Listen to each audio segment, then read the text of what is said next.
Well, now really, when we go back then to falling in love and say it's crazy, falling, you see, we don't say rising into love. There is in it the idea of the fall. And it goes back, as a matter of fact, to extremely fundamental things. That there is always a curious tie at some point between the fall and the creation. Taking this ghastly risk is the condition of there being life. You see, for all life is an act of faith and an act of gamble. The moment you take a step, you do so on an act of faith because you don't really know that the floor is not going to give under your feet. The moment you take a journey, what an act of faith. The moment you enter into any kind of human undertaking and relationship, what an act of faith. See, you've given yourself up. But this is the most powerful thing that can be done. Surrender. See, and love is an act of surrender to another person. Total abandonment. I give myself to you. Take me. Do anything you like with me. See? So, that's quite mad, because you see, it's letting things get out of control. All sensible people keep things in control. Watch it, watch it, watch it. Security, vigilance, watch it. Police, watch it. Guards, watch it. Who's going to watch the guards? So, actually, therefore, the course of wisdom, what is really sensible, is to let go, is to commit oneself, to give oneself up, and that's quite mad. So we come to the strange conclusion that in madness lies sanity. We know that from time to time there arise among human beings people who seem to exude love as naturally as the sun gives out heat. We would like to be like that, and by and large, man's religions are attempts to cultivate that same power in ordinary people. But unfortunately, they normally go about this task as one would attempt to make the tail wag the dog. I remember when I was a small boy in school, I was enormously interested in being able to do my schoolwork properly. And everybody told me that I didn't work hard enough and that I ought to work. I had an intense desire to do this, but when I asked, "How do you work?" everybody shut up like a clam. So I was extremely puzzled, but there were teachers who apparently knew how to work and had attained considerable heights of scholarship, and I admired them very much for their attainments. And so I thought that maybe I could learn the secret by copying their mannerisms. I would imitate the style of handwriting that they used. I would use the same kind of pen. I would affect the same mannerisms of speech and gesture, and insofar as I could get around the school uniform, even of clothing. I must assure you this, of course, was a private school in England, not a public school in America. But none of this revealed the secret, because I was, as it were, copying the outward symptoms and knew nothing of the inner fountain of being able to work. And exactly the same thing is true in the case of people who love. When we study the behavior of people who have the power of love within them, we can catalogue how they behave in various situations, and out of this catalogue formulate some rules. One of the peculiar things we notice about people who have this astonishing universal love is that they are apt, but not always so, but they are apt very often to play it rather cool on sexual love. The reason for this is, generally speaking, unknown to preachers, but it is because an erotic relationship with the external world operates, so far as they're concerned, between that world and every single nerve ending. Their whole organism, in all its aspects, physical, psychological and spiritual, is an erogenous zone. And therefore their flow of love is not specialized or canalized so exclusively in the genital system as it is with most other people. Especially in a culture such as ours, where for so many centuries that particular expression of erotic love has been so marvelously repressed as to make it seem the most desirable kind of love that there is. And so we have, as a result of 2,000 years of Christianity, sex on the brain. Which isn't always the right place for it.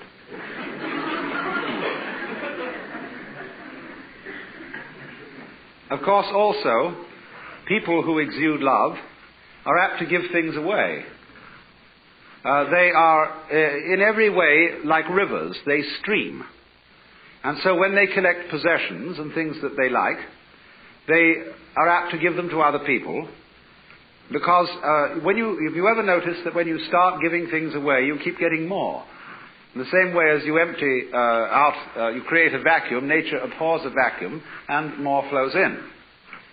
So, noticing this, the codifiers of loving behavior write down that you should give so much money to tax-deductible institutions and to the poor, and that you should be nice to people, that you should act towards your relatives and your friends and indeed even your enemies as if you love them, even if you don't. And of course, for Christians and Jews and believers in God, there is a peculiarly difficult task enjoined upon us, namely, that thou shalt love the Lord thy God. And not only here, going through the motions of it externally, but with all your heart, with all your soul, and with all your mind. And that is, of course, very demanding indeed.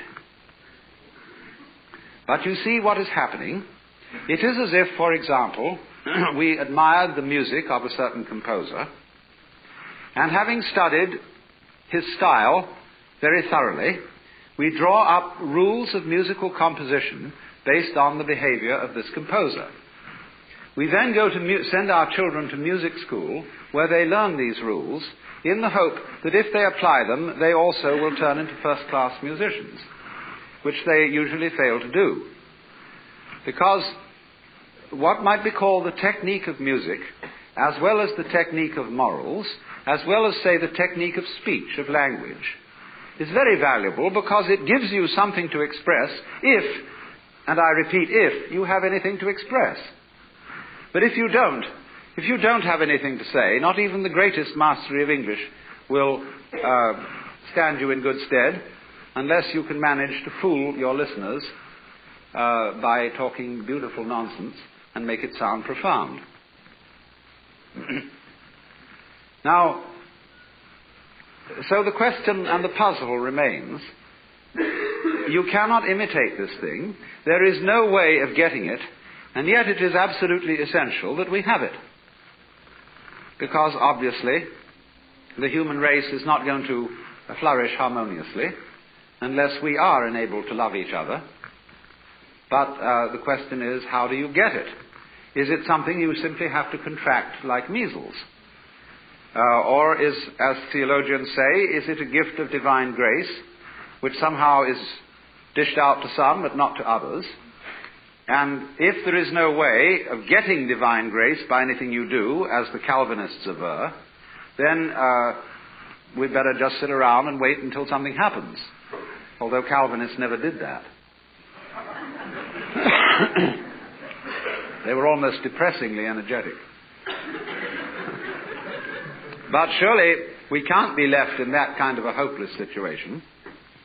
There must be some way of getting the grace, or getting divine charity or love, some sort of wangle, some sort of way in which we can, as it were, open ourselves so as to become conduit pipes for the flow.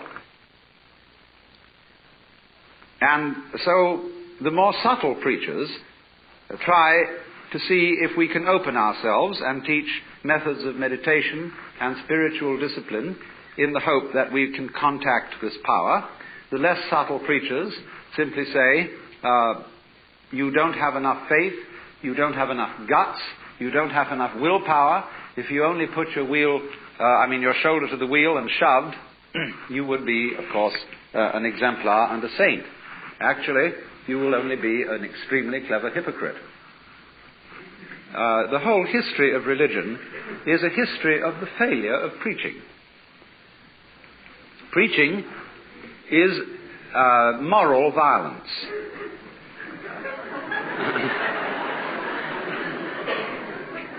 If when you deal with the so-called practical world and people don't behave as you would wish they would, you get out the army or the police force or the big stick, and if those strike you as somewhat crude, you resort to giving lectures.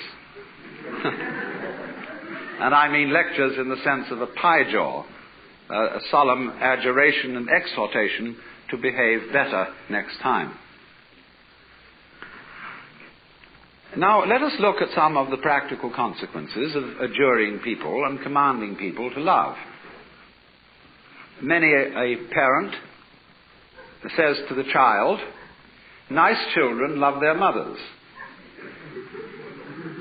And, of course, I'm sure you're a nice child. You ought to love your mother, but not because I, your mother, say so, but because you really want to do so. Because one of the difficulties is none of us in our heart of hearts respect love which is not freely given.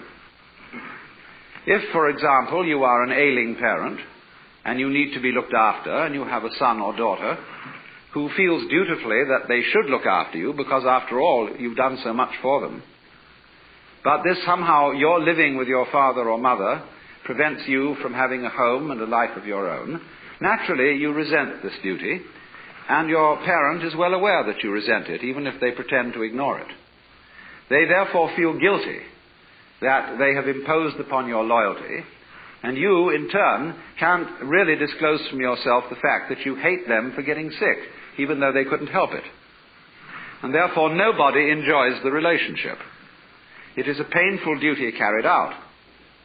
And the same thing would naturally happen if, after a number of years, having at the altar made a solemn and terrible promise that you would love your wife and husband, come what may, forever and ever, till death do you part, and then suddenly you find you really haven't the heart in you to do it anymore, then you feel guilty, and that you ought to love your wife, family, or whatever, and naturally, this is a sort of fiasco, as would be obvious, if you were to ask your wife, do you really love me? And she were to reply, I'm trying very hard to do so.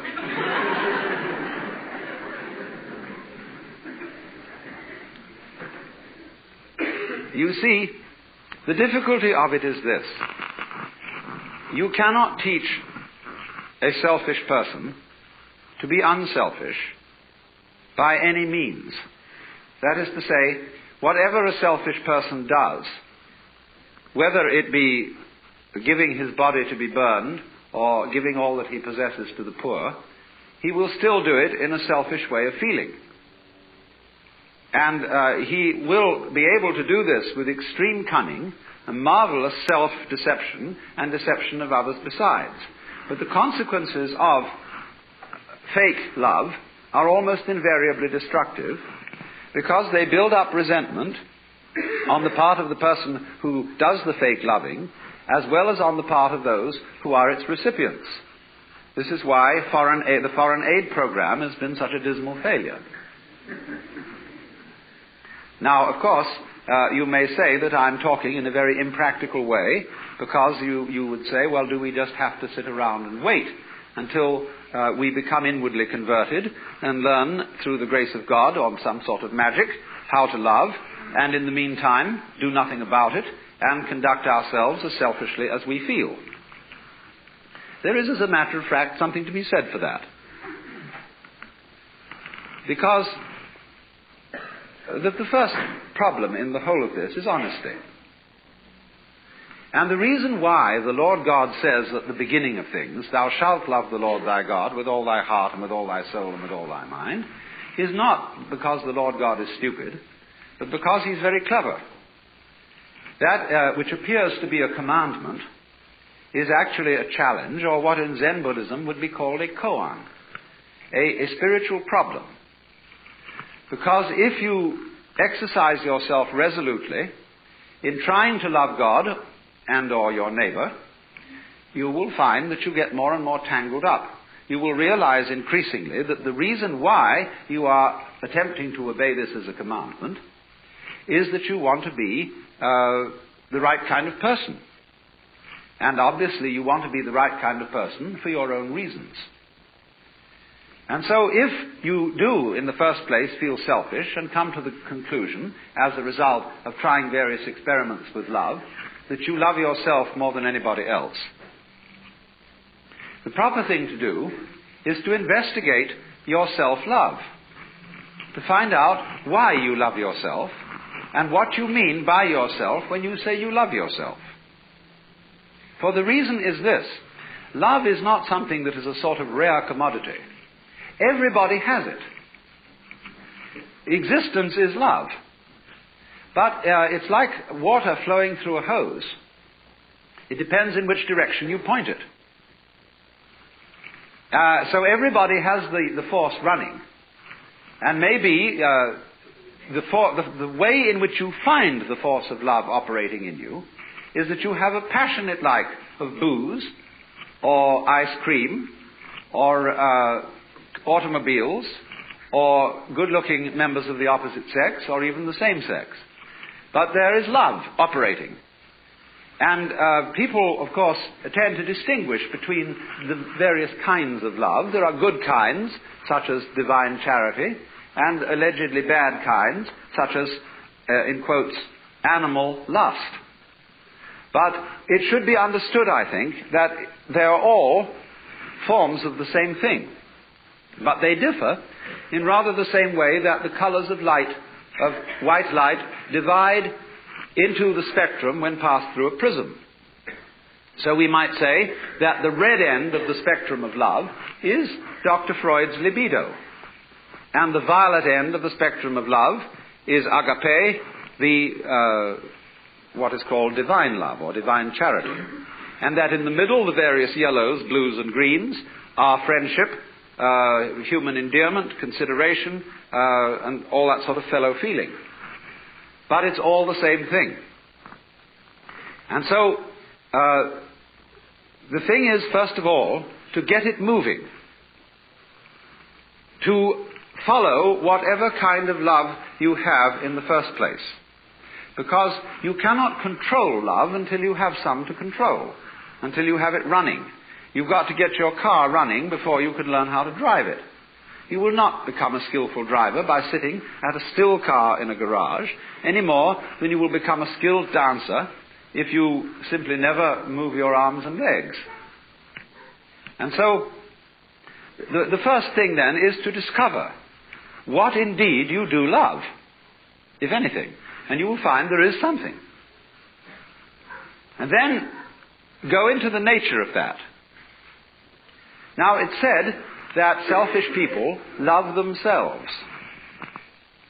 I would say that that is really a misunderstanding of the whole thing, because yourself is something that is really impossible to love.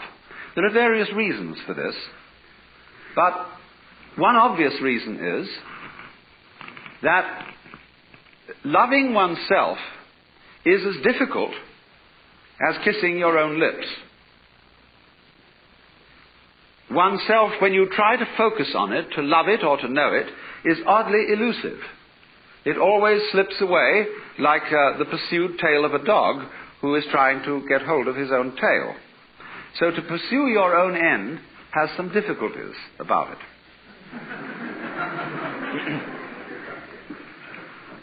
if you explore what you love when you say you love yourself, you will make the startling discovery that everything you love is something which you thought was other than yourself. Even if it be very ordinary things such as ice cream or booze, in the conventional sense, booze is not you, nor is ice cream. It turns into you in a manner of speaking when you consume it. But then you don't have it anymore.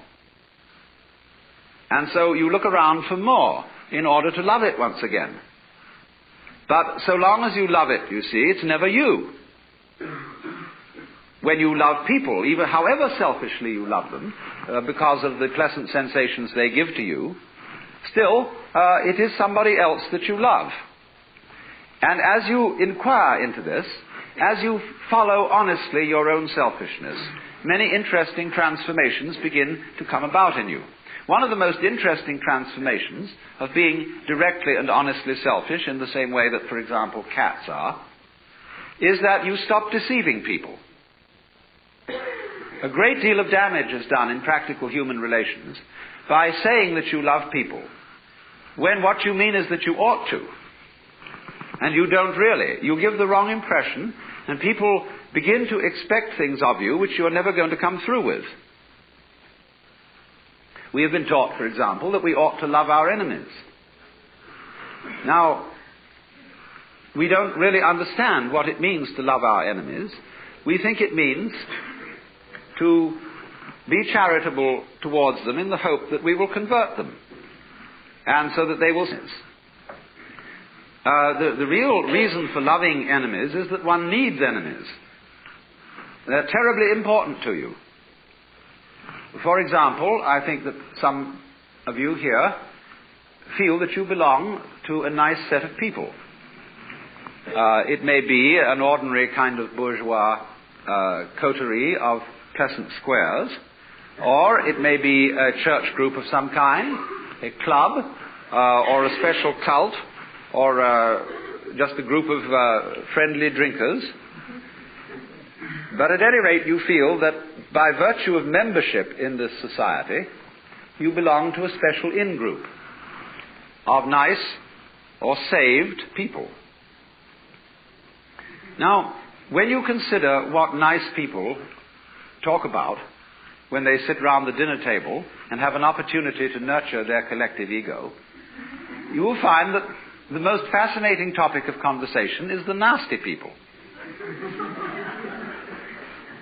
How awful they are, what dreadful things they do, and what is it all coming to. And this very, very satisfactory, condemnatory conversation nurtures your ego. But people who do that don't seem to realize that they thereby depend on the nasty people in order to know that they're nice. They are, as a matter of fact, highly indebted to them. On the other side of the picture, the nasty people, it may be, say, beatniks opposite the squares, or some kind of repressed group. It might be a group of Negroes, or of Jews, or of Irish Catholics, or Italian Catholics, or anybody who generally gets regarded as being not quite nice. They, on their side, consider that they really are the best people, and nurture their collective ego by blasting the bourgeoisie, the squares, the wasps, the know-nothings, or whoever they may be. And so, for the collective ego of the non-squares, the squares are extremely necessary. If they were to disappear tomorrow, many of us would lose a cause. Now, the minute you begin to become aware of this, it's rather embarrassing. It's, of course, humorous. And I'm glad that you see this. Because at once you begin to realize how much you depend on an enemy, or an outsider, or a group of damned people as distinct from your own group of saved people. And so you begin to realize that if your collective ego, or yourself, depends on your being on the in, but you can only be on the in with relation to something that is out. And since the in and the out are inseparable if there is to be any in or any out, you suddenly discover that your self is bigger than you thought it was. It includes the other, and you can't do without it. This brings about a fundamental change in the understanding of the meaning and nature of self.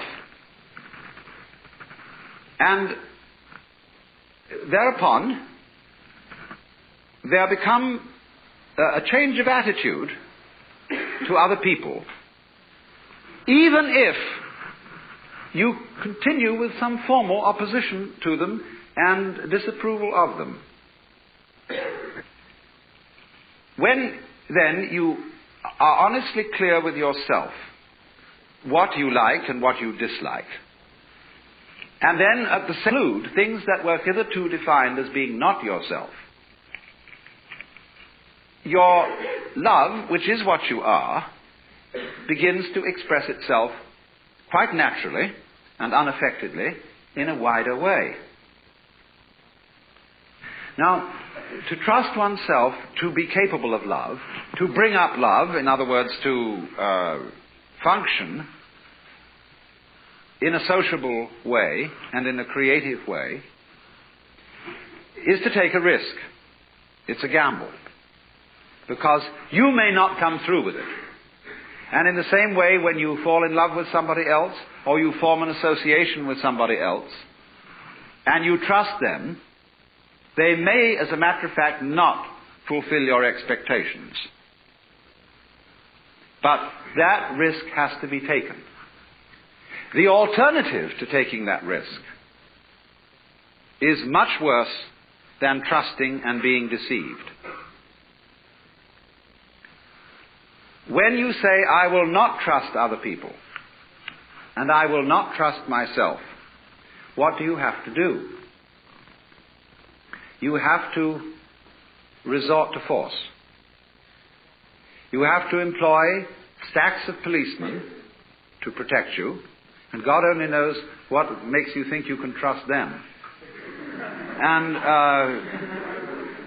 you have to hold a club over yourself all the time and say, no, my nature is wayward, animal, perverse, fallen, grounded in sin.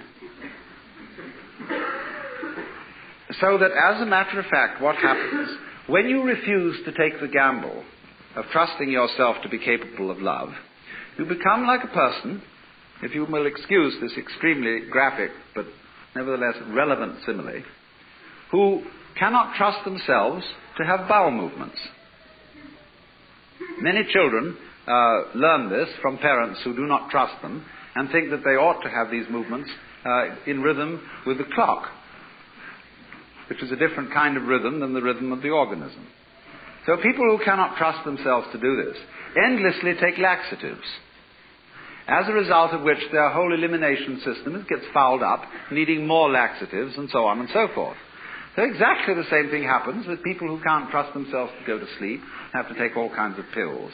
And so also with people who can't trust themselves to love and have to take all sorts of artificial and surgical measures to produce the effect of love for saving face. They get more progressively incapable of loving at all, and they create turmoil and misunderstanding and chaos in human society. In other words, to live together, you have to take risks. There will be disappointments and failures and disasters as a result of taking these risks, but in the long run it will work out. My point is that if you don't take them, the results will be so much worse than any kind of wild anarchy that could be conceived. You see, here we are now as a highly disciplined human race, with all kinds of rules and religions, and what are we about to do? Blow ourselves completely to pieces.